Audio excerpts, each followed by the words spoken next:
प्रेमियों की एक प्रेम देश की लीला अलग ही होती रहती है। 1,00,000 का 550 वर्ष पहले एक इत्र लाए बिहारी जू के लिए। बिहारी जू निधिवन में विराजमान थे। 1,00,000 का उस समय। कहां है स्वामी जी, पता लगाया तो स्वामी जी यमुना किनारे विराजमान थे। स्वामी श्री हरिदास जी महाराज नजदीक गए और पात्र रख दिया। स्वामी जी महाराज, ये इत्र है, 1,00,000 का है और इत्र का रूह है, जैसे पुष्प का निकला हुआ सीधा, उसमें कुछ मिलावट नहीं। जैसे तिल का तेल या चंदन का तेल आदि मिलाकर उसे विस्तृत करते, वो केवल रूह है, बहुत ही खुशबू, सार पुष्प का। स्वामी जी ऐसे खोले, ऐसे मारे, पूरा इत्र रेत में गिरते। बेचारे के हृदय में आग लग गई कि गाढ़ी कमाई का 1,00,000 का इत्र लाए, पर पता नहीं मतलब क्या है कि इन्होंने फेंक दिया इसे रेत में। बहुत दुखी बेचारा, पर श्रद्धा थी, क्योंकि महिमा सुनी थी। जो श्रद्धावान होते हैं वो जल्दी संशय को पुष्ट नहीं होने देते। संशय तो हो जाएगा महापुरुषों के चरित्रों पे, पर वो पुष्ट नहीं, बार बार वो लड़ते रहते, नहीं ऐसा नहीं, कुछ ना कुछ तो होगा दिव्यता इसमें। और उस समय स्वामी जी महाराज श्यामाजू के साथ लालजू से होली लीला खेल रहे थे, बिहारी जू से। बिहारी जू पिचकारी पे पिचकारी, पी पिचकारी न छिरकत, तकी तकी कुमकुम नीर। तो सखियां अपने अंचल से पिचकारी के वार को रोक रही थी। अब उसी समय ललिताजू के रूप में स्वामी जी श्यामाजू के साथ है, और इसने इत्र दिया तो तत्काल वो इत्र खोल करके बिहारी जू के ऊपर पूरा डाल दिया। अब इत्र एकदम गिरा तो आग झपी, इतने सब सखियों ने उन्हें घेर लिया, पकड़ लिया, तालियां बजी, श्यामाजू की जय। अब स्वामी जी जब आंख खोले तो देखा वो बेचारा उदास खड़ा, तो उनका भैया निधिवन गए हो? निधिवन जाओ, बिहारी जू के दर्शन करो जाके। यहां खड़े क्या कर रहे हो? आज्ञा हुई। श्रद्धावान न होता तो काहे को आया था? निधिवन में जीव ही प्रवेश किया तो जो इत्र लाया था उसी की खुशबू। और जब गए तो बिहारी जो सराबोर उसी इत्र से आप वो समझ पे आओ हो, वो रेत में नहीं गिरा था, देखने में तो रेत में गिरा, वो बिहारी जी में। ये जो प्रेम की लीलाएं, प्रेम की बातें हैं, ये बड़ी विचित्र होती है। प्रेमियों का हृदय जाना नहीं जा सकता है। महाप्रभु चैतन्य देव तीर्थ यात्रा में जब भ्रमण कर रहे थे तो एक वैष्णव आए, ऐसे लग रहे थे कि जैसे ये किसी और देश में रहते हैं। एक विक्षिप्त से बावरो शो रस में फिरे खोजत नेह की बात। महाप्रभु तो प्रेमावतार हैं, दृष्टि पड़ी, देख के समझ गए कि बहुत ऊंची स्थिति के महात्मा है। गृहस्थ थे, आए, बड़ी दैन्यता से कहा, प्रभु जब आप पधारे ही हैं तो घर पधारिए और भोग आरोगिए। हाँ हाँ, महाप्रभु ने कहा, अहो भाग्य प्रभु, मुझ दीनहीन को पावन करने के लिए आपने स्वीकार कर लिया। प्रभु यही पास में गली में कुटिया है, कल 11 बजे आप पधारो, हम ही अकेले रहते, उस समय भोग आपको पवाएंगे। महाप्रभु ने कृष्णदास जी साथ थे, उनसे कुटिया दे और 10 बजे पहुंच गए। जब पहुंचे तो रोने की आवाज आ रही थी कुटिया से। पहली दृष्टि में तो महाप्रभु, कोई आश्चर्य नहीं हुआ कि ये आवाज रोने की क्यों है, क्योंकि वो खुद हर समय व्याकुलता पूर्वक हा कृष्ण हा प्राणनाथ पुकारते रहते, अश्रुधारा चलती रहती। अंदर गए तो खंभा में ऐसे लगे हुए वो चिल्ला चिल्ला के रो रहे थे। महाप्रभु नजदीक गए और बहुत गंभीर मुद्रा में कहा कि प्रभु आपको किस प्रकार का दुख है, क्या बात है? आंख खोला, देखा महाप्रभु आए, रो पड़ा बड़ी जोर से और कहा, हमारी माता सीता को रावण स्पर्श कैसे कर लिया, और व्याकुल होकर उशियाराम के भगत।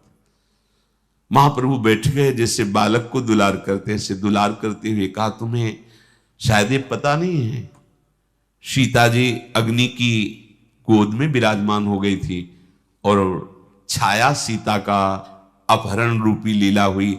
वास्तविक सीता माता तो अग्नि की गोद में विराजमान थी। नहीं नहीं, रावण ने स्पर्श कैसे कर लिया, हा माता। और महाप्रभु गए, लिखित ग्रंथ लाए, उसे दिखाया कि देखो इसमें लिखा है, तब संतोष हुआ। फिर कहा महाप्रभु से विराजो, अब हम भोग बना रहे, जो भी खिचड़ी आदि बनाया। प्रेमियों की एक अलग वृत्ति होती जिसको आप बाहर से नहीं पहचान सकते। भ्रमण करते हुए जा रहे थे तो एक वृक्ष के नीचे एक भगत बैठे, गीता जी खोले और दहाड़ मार के रो रहे थे। महाप्रभु ने कहा गीता में ऐसी कोई भावुकता वाले प्रसंग तो है नहीं, करुणा वाला, कि बहुत ऐसा करुणा का कथा का प्रसंग है कि जिसमें उपासक ऐसा, वो तो सिद्धांतों का वर्णन है, प्रेम के भी सिद्धांतों का वर्णन है। नजदीक गए, बैठ गए, वो ऐसे गीता जी लिए और ऐसे खोले, बस रोता ही चला जा रहा था, ऐसे तो महाप्रभु ने झांक के देखा तो उसमें एक छवि रख ली, हाथ में चाबुक है, लगाम है घोड़े की, और अर्जुन जी धनुष प्रत्यंचा खींचे हुए खड़े हैं और भगवान सारथी बने हैं। छवि को देखकर महाप्रभु ने कहा आप क्यों रो रहे हैं इतना? बोले इतने करुणाशील प्रभु कहां भगवान कृष्णचंद्र जो सारथी बन करके अर्जुन के रथ हाँक रहे हैं, कितने कृपा। और चिल्ला चिल्ला कर, भावुक हृदय का खेल ही अलग होता है। वहां ये ज्ञान विज्ञान सिद्धांत सब एक कोने में धरा रहता है। जो भावुक जन होते हैं, भाव प्राप्त करना चाहते हैं या भाव में डूबे हुए, वो नाम जप का हिसाब किताब नहीं रखते। अगर आप अभ्यासरत हो तो आपको खुद पता होगा, ये जैसे धड़कन चल रही ना, इसे आप नहीं चला रहे, ऐसे यहां नाम चलता है। तो अब आपके वो रोके रुकेगी क्या धड़कन? धड़कन रुकी मतलब मर गए। तद विस्मरणेन परम व्याकुलते थी। अगर कहीं जरा सा आभास हुआ कि नाम छूट गया क्या, तो उसको ऐसे लगेगा जैसे मृत्यु जनित कष्ट हो। परम व्याकुलते थी। ऐसे प्रेमी उपासक का रात दिन नाम पहरा देता है। नाम पहारू दिवस निशि ध्यान तुम्हार कपाट। रात दिन नाम का पहरा रहता है। हृदय में प्रीतम का ध्यान, मुख में नाम। प्राण कैद रहते नहीं तो निकल के भाग जाए प्राण, पर नाम का पहरा रहता है। इसलिए प्रेमियों की एक अलग दशा होती है। जयदेव जी को जो राजा उठा के लाए थे और सेवा आदि की थी, तो उनकी पत्नी ने प्रार्थना की कि जब महाराज यहां हैं तो उनकी पत्नी को भी, तो जयदेव जी की प्रिया पद्मावती जी को किंदु बिल्व नाम के आश्रम से लिवा लाए। तो रानी के समीप बैठी थी। कुछ ही दिन हुए थे तो सूचना गई कि रानी के भाई जो एक राजा थे वो पधार गए, तो उनकी जो अर्धांगिनी थी वो चिता में जलकर भस्म हो गई। तो पद्मावती जी से कहने लगी कि हमारी जो मातृपक्ष की बड़ा तेजस्वी, देखो ना वो सती हो गई। उनका तुमको हमने बताया कि हमारे भाई राजा थे, वो पधारे तो उनकी रानी सती हो गई, तुमने प्रशंसा क्यों नहीं की? जीवन भर उनके लिए जीवन धारण करके तड़पना, ये बड़ी बात है। और प्रेम तो उसे कहते हैं, अगर प्राण ही निकलना है तो सुनते ही प्राण निकल जाएं। अपने प्यारे का विछोह सुना कि प्राण निकल गए। महाप्रभु हरिवंश चंद्र जी की जे ही ये रसिकों को सूचना मिली कि महाप्रभु अंतर्धान हो गए, तजे तिही छिन प्राण, दोबारा सांस नहीं आई। कितने ऐसे महापुरुष थे जो ही सुना कि महाप्रभु हितजू महाराज अंतर्ध्यान हो गए, तो बस जो जैसी निष्प्राण हो गए। तजे तिही छिन प्राण, इस समय प्राण निकल। प्राण त्यागने के लिए कोई उपाय थोड़ी करना, प्राण प्यारे अंतर्ध्यान हो गए। जो जहां वैसे ही प्राण छूट गए। प्रेम एक अलौकिक वस्तु है। जब विट्ठल विपुल देव जी ने सुना कि स्वामी जी अंतर ध्यान हो गए, उसी समय आंख में पट्टी बांध ली। ना अन्न न जल न देखना, अब बस। तो हरिराम व्यास जी को बहुत पीड़ा हुई। रास बिहारी से रास की रचना करवाई और गए और कहा चलो रास बिहारी जी आपको बुला रहे हैं, आप चलो, कृपा करके चलो। रसिकों ने, बड़े रसिकों ने जब प्रार्थना की तो विट्ठल विपुल देव जी आए रास में। रास बिहारी ने कहा देखो ना मुझे। हरिराम व्यास जी ने पीछे से पट्टी खोली, जी देखा और कहा स्वामी जी कहां है, क्योंकि ललिता स्वरूप से स्वामी जी कहां है। तो किसी के मुख से निकल गया वो तो अंतर ध्यान हो गए, फिर मेरा जीवन क्या, वही प्राण छूट गए। पद्मावती जी ने कहा प्रेम इसे कहते हैं, अपने प्यारे के वियोग की बात सुनते ही या तो प्राण निकल जाए या विषय विरह को धारण करके वो जीवन जिए, उसकी सराहना है। रानी को बहुत बुरा लगा कि हमारे भाई की पत्नी की बड़ाई ये नहीं सह सकती, क्योंकि वो इस बात से अपरिचित थी प्रेम से। तो उन्होंने कहा अच्छा, राजा से कहा हमारा सहयोग करो, मैं इनकी परीक्षा लेना चाहती हूं, आप स्वामी जी को लिवा जाए वन विहार के लिए और वहां से सूचना भेजे सेवक के द्वारा कि स्वामी जी परम धाम को पधार गए हैं, फिर देखते हैं इनकी हालत क्या होती है। ऐसा ही किया, सेवक भाग के आया, बहुत दुख की बात हो गई, स्वामी जी महाराज तो पधार गए, जयदेव जी नहीं, वो तो वन विहार कर रहे हैं। एकदम मुस्कुराती हुई पद्मावती जी नहीं, वो पूर्ण स्वस्थ हैं और राजा के साथ भगवत वार्ता करते हुए वन विहार कर रहे हैं। अब चुप। तो उनका आपको कैसे पता? बोले जब दूर हो तो वो तो हमारे नेत्रों के सामने प्रतिपल विलसते रहते, मुझे दिखाई दे रहा है मेरे प्रीतम तुम्हारे राजा के साथ भगवत वार्ता करते हुए वन विहार कर रहे हैं। राजा ने कहा मान लो भारी अपराध बना, इनके साथ तुम ऐसा मजाक कर रहे हो, विनोद कर रहे हो। ये अब रानी का स्वभाव। फिर एक दिन कहा कि हमारी समझ में नहीं आया, एक बार आप बिल्कुल वैसी सीन बनाइए और भागती हुई वहां से कई लोग आवे और फिर ऐसा यहां सूचना। तो कुछ समय व्यतीत होने के बाद भागती हुई लोग आए, स्वामी जी परम धाम पधार गए। पद्मावती ने सोचा कि परीक्षा लेना चाहती, कहा हा प्राणनाथ, तत्काल शरीर छूट गया, बिल्कुल जो शव स्थिति वही पद्मावती जांच करे। अब तो सब घबरा गए। श्री जयदेव स्वामी से कहा कि अपराध बन गया ऐसा ऐसा। कोई बात नहीं। आए और अष्टपदी का गान, जो ही गान किया तो हा श्याम सुंदर उठ के बैठ गए। भगवत प्रेमी महापुरुष की स्थिति को साधारण कोई नहीं जान सकता। अगर हमारे हृदय में भगवत प्रेम है तो कुछ अनुमानता हम जान सकते हैं, अगर प्रेम नहीं है तो बिल्कुल नहीं जान सकते। और सब साधनों का सुंदर फल प्रेम है। प्रेम एक दिव्य वस्तु है। ये जब हृदय में स्फुरित होता है तो रिद्धियां सिद्धियां मोक्ष वैभव ये सब कड़ुआ लगने लगता है। इसीलिए प्रेम का पथिक तो कोई बिरला ही होता है। कोई भोगों की चाह करता है, कोई सिद्धियों का चमत्कार दिखाना चाहता है, कोई अपना कल्याण मोक्ष चाहता है। प्रेम तो कोई बिरला ही करता है। प्रेमी जनों को तो अपने प्रेमास्पद का स्मरण इतना प्यारा लगता है कि प्रभु भी आदेश कर दे तो नहीं भूल पाएगा। अगर प्रभु कर दे, कह दें कि तुम्हें हमारी कसम है, तुम हमारी याद न करना, तो वो ये कसम निर्वाह नहीं कर सकता। फिर और भोगों की तो बात ही जाने दो। उसको अपने प्रभु की चरण धूलि में लौटने में इतना सुख मिलता है जो परम पद में भी नहीं।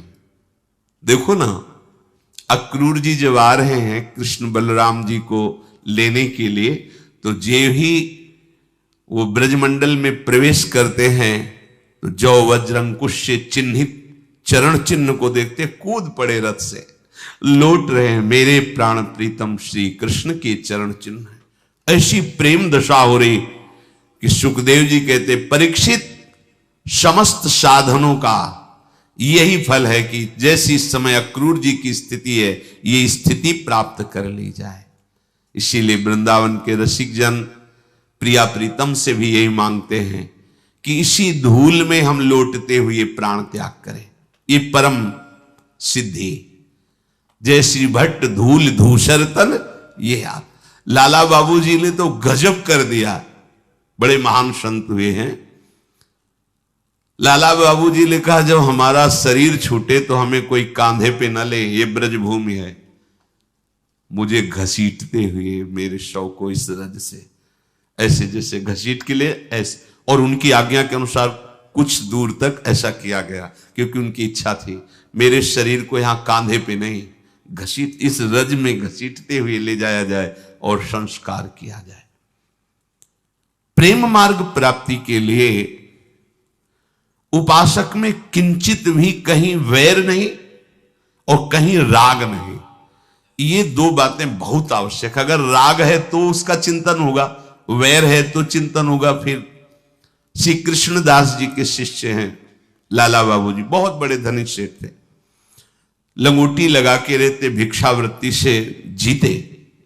पर जब कभी श्री कृष्णदास जी से कहते कि जो मंत्र प्रियालाल के सेवा स्वरूप की प्राप्ति कराता है, जिसे अपने यहां निज मंत्र कहते हैं, तो विरक्त भेष दे दीजिए और मंत्र दे, नहीं अभी नहीं। तो उनको लगता है मेरे में कमी क्या है, ऐसा क्यों कह देते हैं अभी नहीं, क्या कमी है। तो मन में जब लाला बाबू के रूप में थे, सेठ रूप में, तो रंगनाथ जी के जो सेठ जी उनसे थोड़ा सा मन मुटाव रहता था, तो वो अब भी था हल्का सा, तो उनका इसको मिटाना पड़ेगा, मन में सोचा। और झोली टांगे ही रहते थे, एक लंगोटी ही केवल लगाते थे। गए और सुबह भिक्षुकों को अन्न बंटता था रंगनाथ जी के मंदिर में, रंगनाथ जी के सेठ जी के सेवक जन बांटते थे। उसी पंक्ति में खड़े हो गए, सेवकों ने देखा, दौड़ के गए, बोले लाला बाबू आए हैं और भिक्षुक की पंक्ति में खड़े हुए। और अरे नहीं ऐसा नहीं, तो बहुत सम्माननीय है। स्वर्ण की थाल में अशरफियाँ दिले करके आए, क्योंकि महिमा तो सुन ही रहे थे पर वो पूर्व का राग द्वेष थोड़ा सा। तो उन्होंने कहा कि बाबूजी आप पंक्ति में क्यों, आप तो हमारे विशेष आदर के पात्र हैं, क्योंकि धन में भी आप हमारे ही समान थे, पर वैराग्य में आपके सामने कुछ नहीं हूं। आपने जो प्रभु से अनुराग किया, संपूर्ण वैभव त्याग कर एक लंगोटी लगाकर भिक्षा, आपके सामने में कुछ नहीं हूं, ये तुच्छ भेंट स्वीकार। तो उनका नहीं, हम तो आपके भिक्षुक हैं, जैसे भिखारियों को खिचड़ी आदि दे रहे हो ऐसे मुझको दे। दोनों का आंतरिक मन मुटाव खत्म हुआ, भिक्षा ली चले। तो आगे कृष्णदास जी आ रहे थे और उनका लाला बाबू आज मन कह रहा है कि तुम्हें विरक्त भेज दे दे, मंत्र दे दे। थोड़ा भी द्वेष, थोड़ा भी कहीं राग, वो हमारे अनन्य चिंतन में बाधा पहुंचा देता है। राग द्वेष रहित चित्त निरंतर प्रभु के सुमिरन में। जब तक हमें किसी और से प्रियता है और सुख की चाह है, तब तक हमारे परम प्रेमास्पद प्रभु का सतत स्मरण नहीं हो सकता। ध्यान से सुनिए, हम यही कमजोर हैं। जब तक हमें कुछ और प्रिय लग रहा है, कोई व्यक्ति, कोई वस्तु, कुछ भी, तब तक परम प्रेमास्पद प्रभु हमारे हृदय में स्फुरित नहीं होते। लोग कहते कब भगवत दर्शन होते हैं, कितना कर लें भगवत दर्शन हो जाएगा। इतना कर लो कि करने लायक न रह जाओ और आर्त भाव से पुकार लो तो भगवत दर्शन हो जाएंगे। गोपी जनों ने बहुत ढूंढा, जब नहीं मिले तब लीला अनुकरण किया। कोई गोपी ओढ़नी उठा कर ऐसे कहती, तुम सब निर्भय रहो, देखो मैंने गिरिराज को धारण कर लिया। कोई कालिया नाग बन जाती, कोई चढ़ करके, वो लीला अनुकरण किया। फिर भी प्रभु ने तब क्या किया, रुदुष्वरम राजन, अब तो कुछ उपाय नहीं बचा। जब कोई उपाय नहीं बचता तो निरुपाय को एक उपाय आता है, रोना। बिन रोए किन पाइया प्रेम प्यारा मीत, रुदु सुस्वरम राजन कृष्ण दर्शन लालसा। तो उसी समय तासा मावीर भूत छोरी, इसमें मान मुखाम्बुजहा पीतांबर धरा सृग्वी। साक्षात मनमथा प्रभु वहीं प्रकट हो गए। लोग पूछते हैं भगवत दर्शन कैसे होंगे, क्या करूं? जब तुम कुछ करने लायक नहीं रह जाओगे, तब जो तुम्हारे अंदर भाव आएगा रोने का, उसी रोने में प्रभु आ जाते हैं। रुदु सुस्वरम राजन कृष्ण दर्शन लालसा। तो यदि तुम्हारे हृदय में किसी के प्रति जरा भी प्रभु से बढ़कर आदर भाव है, प्रेम भाव है, ममता है, सुख बुद्धि है, तो प्रभु परम प्रेमास्पद नहीं हुए तो फिर अखंड स्मृति नहीं होगी। और यहां हम लोग बड़े प्रमादी हैं इस विषय में। किसी वस्तु, किसी व्यक्ति, किसी स्थान के तात्कालिक अनुकूलता को अपना प्रिय मानकर हम अपनी वृत्ति को दे देते हैं, रागात्मक या द्वेषात्मक। ये बहुत बड़ी हानि है। ये साधारण साधकों की बात नहीं हो रही, ये अनन्यस चिंतयन्तो माम की बात हो रही, जिनका पूरा भार प्रभु ले लेते हैं। भगवान कहते हैं उनका उद्धार मैं करता हूं, उनके पाप मैं नष्ट करता हूं, उनके योगक्षेम का वहन मैं करता हूं। ये उन प्रेमी जिनको योगक्षेम की भी परवाह नहीं है, वो प्रभु से थोड़ी चाहते योगक्षेम करें, नहीं। उनके अंदर ये चाह नहीं होती कि योगक्षेम का वहन प्रभु करें। आप कोई योग नहीं, कोई क्षेम नहीं। बड़ी अच्छी महामहिम स्थिति प्रेम की आती है केवल प्रभु से। जो हम व्रत, जो नियम, जो साधना हम कर रहे हैं, पर उससे हम भगवान को खरीद लेंगे, ऐसी भाषा मंत्र रखना हृदय में। इतने व्रत किए, इतनी तपस्या की, इतना किया तो प्रभु को हम खरीद लेंगे, भूल जाओ। उनका नाम एक है, अनंत है। तुम जितना भी कर रहे हो सब अंत वाला है, अंत वाले से अनंत को नहीं खरीद सकते। जो ना जी में प्रेम तो कीजय व्रत नेम, जब कंज मुख भूले तब संयम विसेखिए। यदि तुम्हारे हृदय में प्रीतम के प्रति प्यार नहीं है तो तुम व्रत निर्वाह कर सकते हो, नेम निर्वाह कर सकते हो। यदि तुम्हारे नेत्र मुख कंज पे बिक नहीं गए हैं तो तुम संयम धारण कर सकते हो, नहीं तो नहीं। शुद्ध ही नहीं है। कौन सा वार है पता नहीं, तिथि कौन सा है पता नहीं, फिर आगे चलकर समय कितना है पता नहीं, पता नहीं कुछ रात दिवस। वो कैसे बताएं, वो बताने वाली स्थिति ही नहीं होती। सब व्रतों का एक ही फल है, अपने प्यारे में दीवाना हो जाना। अब ये बड़ी बात है, भगवान का दीवाना बनना। दीवाने तो सब है, सब दीवाने हैं। कोई रुपया का दीवाना, कोई भोगों का दीवाना, कोई शरीर का दीवाना, कोई पद प्रतिष्ठा का दीवाना। बड़े बड़े लाभों का त्याग कभी कभी सम्मान के प्रति किया जाता है। जो सम्मान पत्रों का त्याग भी सम्मान के लिए किया जाता, बड़ा ये सूक्ष्म विषय है। लेकिन जो प्रभु को लेके बैठ गया है शुद्ध ही नहीं है। सच्ची बताइए, यदि आप किसी बाहर वाले से ना मिले तो कौन सा वार है आपको पता नहीं होगा। एकादशी का तब पता चलता है जब भीड़ परिक्रमा करती तो लगता है आज एकादशी है क्या, पूछो, बोले हाँ हाँ वो आज एकादशी परिक्रमा। कौन सा वार है, कौन सी तिथि है, ये सब विस्मृत हो जाता है। और आगे चल करके मैं स्त्री हूं कि पुरुष हूं, दिन है कि रात है, इसका भी विस्मरण हो जाता है। क्योंकि नेत्रों में प्रिया प्रीतम समाये, हर समय उनके साथ खेल रहे, तो कब दिन गया कब रात गई इसका कोई। कैसी महामहिम प्रेममयी स्थिति। कह रहे कंज मुख भूले तो संयम विसेखिए। तुम्हारे नेत्र भ्रमर बन करके जब तक मुख अरविंद में नहीं लगे तब तक ये संयम नियम करो। संयम नियम के लिए ऐसे कह दी। गोस्वामी जी भी कह रहे हैं संयम नियम फूल, फल ज्ञाना। और हरिपद रति रस वेद बखाला। जब रस मिल गया तो फूल की तरफ थोड़ी जाया जाता है। संयम नियम रूपी फूल का फल है विशुद्ध ज्ञान हो जाना। एकमात्र भगवान के सिवा दूसरा कोई नहीं। और इस ज्ञान रूपी फल का रस है कि जो एकमात्र है वही हमारे प्राण प्यारे। अब जिया नहीं जा रहा उनके बिना। सही कोटि कोटि चरणों में बलिहारी है जिसके हृदय में ये बात आ गई है, प्रिया जो आपके बिना जिया नहीं। अंदर की बात, बाहर से तो कम अच्छा लगता है। जैसे आप बाहर से कह के तो मतलब बहुत हल्का हो जाता है। ये कहने की बात नहीं होती।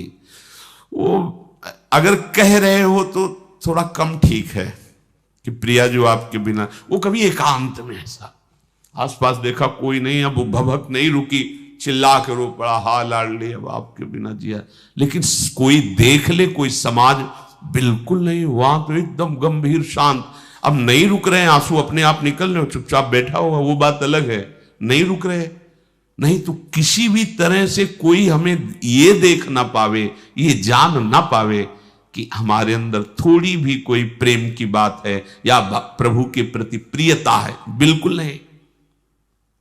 यहां तो हम माइक में छप कह के और पोस्टर में छपवाना चाहते कि हम बहुत बड़े तपस्वी और प्रेमी हैं, और प्रेमियों ने छुपाया है। प्रेमी छपना नहीं चाहते। प्रेमियों के कहीं पोस्टर नहीं लगते, नहीं लगते, वो छिपते हैं। अगर कोई उन्हें प्रेमी कह दे तो धोखे में डाल देते हो।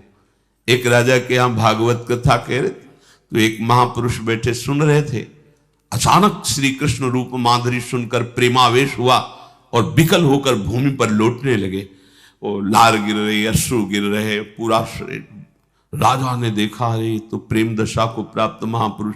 साष्टांग दंडवत की, सबने दंडवत की। जब शुद्ध आई तो आंख खोल के खड़े, देखा राजा हाथ जोड़े खड़े, सब वो भागवताचार्य सब हाथ जोड़े खड़े। तो उनका महाराज कथा क्यों बंद कर दिए से? बोले वो आपकी प्रेम दशा नहीं, हमको ये बचपन से मिर्गी आती है, ये मिर्गी के कारण हम लौट। राजा को भी भ्रम में डाल दिया। अच्छा तो हम राजवैद्यों से आपकी चिकित्सा कर, हाँ बड़ी कृपा होगी महाराज, बहुत दवाई खाई लेकिन काम नहीं, वो मिर्गी आती। मतलब पकड़ने ही नहीं दिया किसी को। वो प्रेमी नहीं होता जो अपने प्रेम का प्रदर्शन कराता है। और उसको दर्शन, जो प्रदर्शन की भावना रखता है उसको दर्शन नहीं होते। और जो दर्शन की भावना रखता है वो छुपाता है अपने को, छपता नहीं है, वो छुपाता है। अगर कोई उसे कहे कि ये बड़े संत हैं प्रेमी, तो उसको ऐसा लगता है जैसे अपमान करने पर लगता है। ऐसे हृदय में चुभता है, संकोच होता है। आप कैसी बात करते हो? मुझ नीच अधम को प्रभु ने केवल स्वीकार कर लिया है, इसलिए बात है। मेरे में कोई सद्गुण नहीं, कोई सामर्थ्य नहीं। ऐसा आस नहीं पी की तब आसन ही बांधियत, शासन के शासन को मूंद पति पेखिए। बोले यदि भगवत मिलन की आस नहीं तो चाहे जितना पद्मासन सिद्धासन लगाकर पैर तोड़ो, उससे कोई काम बनने वाला थोड़ी है। आस में जब हृदय जल रहा है तो अब और कोई आसन की जरूरत, खड़ा है या बैठा है या क्रियाशील है या अक्रिय, जैसे कोई दिल को मसला करे। हर समय एक मीठी मीठी पीड़ा होती रहती। जो मैं ऐसा जानती प्रीति किए दुख होए, नगर ढिंढोरा पीटती अजी प्रीति न करियो कोई। हृदय को जैसे प्रेम किसी और स्थान पर प्रहार नहीं करता। प्रेम का अधिकार केवल दिल पर होता है और वो दिल को मसलता रहता है। ऐसी मीठी आह वो तो केवल वही जानता है जिसके हृदय में वो पीड़ा होती है दूसरा। और ये पीड़ा में इतना सुख है कि ब्रह्मा जी को भी नहीं, परमेष्टि पद में वो सुख जो प्रेमी की पीड़ा में सुख है, और जो प्रेमी के मिलन का सुख है उसकी तो बात ही जाले दो। आस नहीं पी की तब आसन ही बांधियत, शासन के शासन को मूंद पति पेखिए। सांस रोककर आंख मूंद कर वो प्रयास करे जिसकी आंखों में प्रीतम की छवि नहीं लगी। नखते शिखलो शब श्याममयी बाम भई, बाहर और भीतर ना दूजो देव लेखिए। जोग कर मिले जो वियोग होए ब्रजपति को, जो न हरि होए तो ध्यान धरि देखिए। कह रहे कि जोग तो वो करे जिसको वियोग हुआ हो। यहां नख से शिख तक श्याम सुंदर समा गए हैं। कान भय प्राण में, प्राण भय कान में, ही में ना जान परे कान है कि प्राण है। ये कब आया? अखंड स्मृति, एकमात्र प्रभु से अपना संबंध।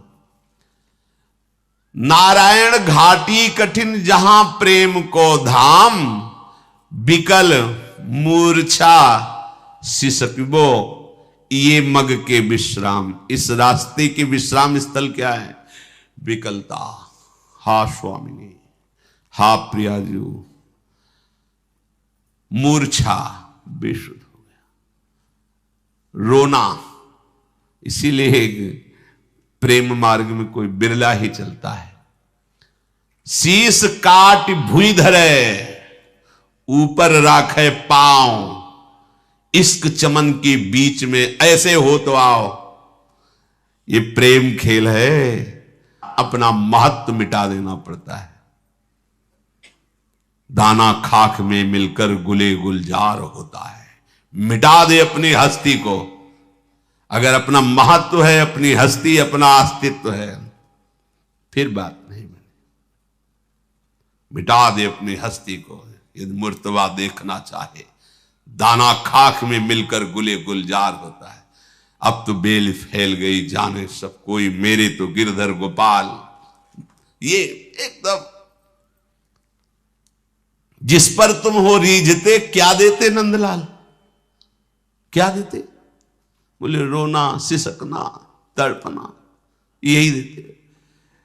प्रभु जिस पर रीझ जाते हैं, पृथ्वी धन्य हो जाती है ऐसे महापुरुष से। जो प्रभु के लिए रोता है, प्रभु के लिए तड़पता है, प्रभु के लिए जीवन धारण करता है, वो जिधर दृष्टि डालता है निष्पाप कर देता है।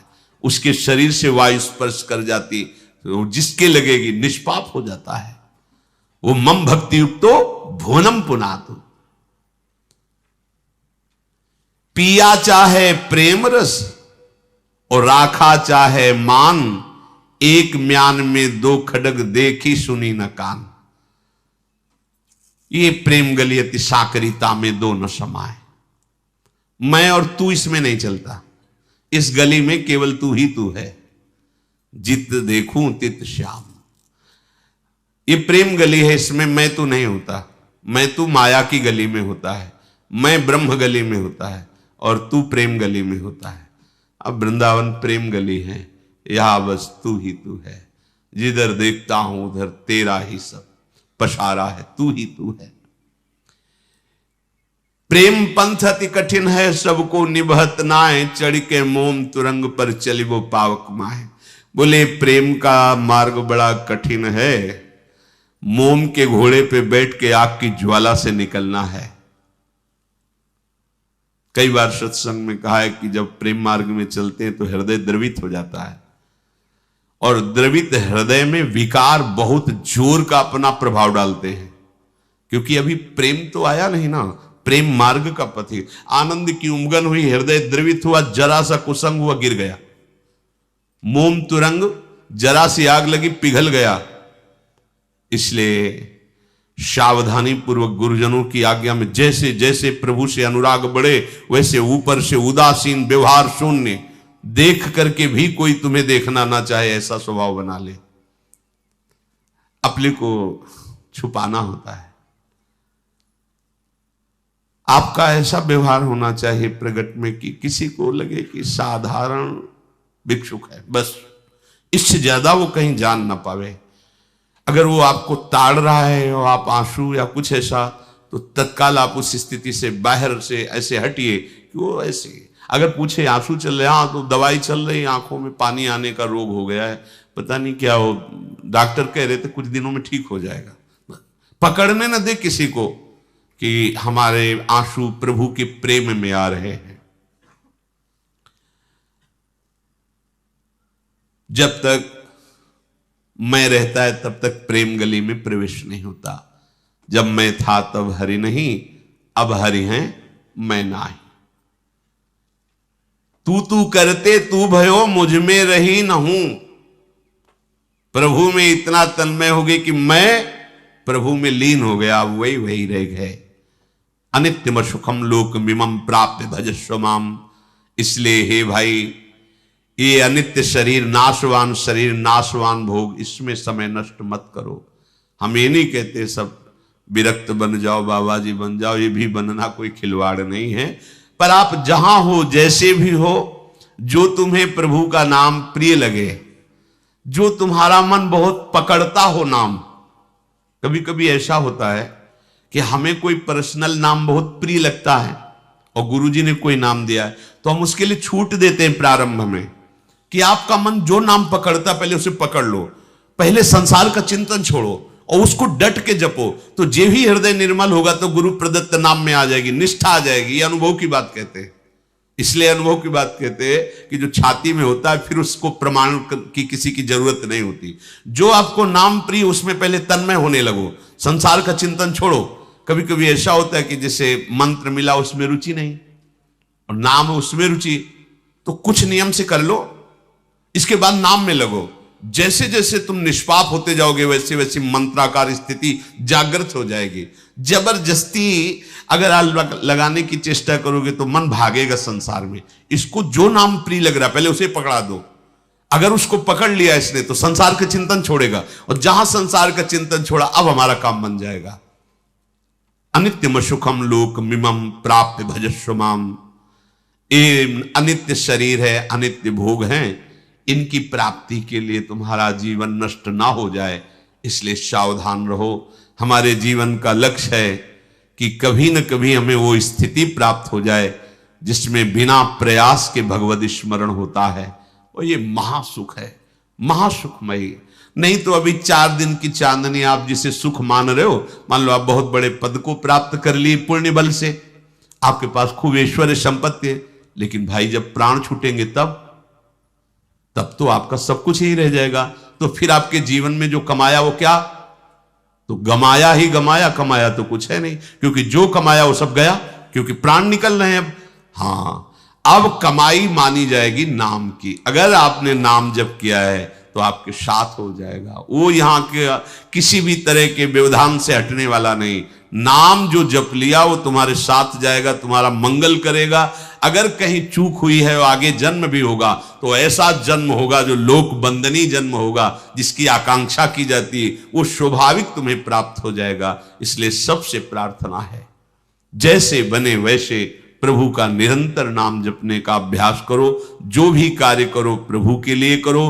कोई भी गंदा भोजन, गंदा दृश्य, गंदी क्रिया जो जन्म जन्मांतरों से हमें हराती चली आ रही, यदि आपको परास्त करने की स्थिति में ले आई है तो एक सामर्थ्यशाली भगवान है, उनको आप पुकारो, वो आपको सहयोग देंगे, बल देंगे, जिससे आप इस गंदे आचरणों से मुक्त होकर सदाचरण भगवत चिंतन में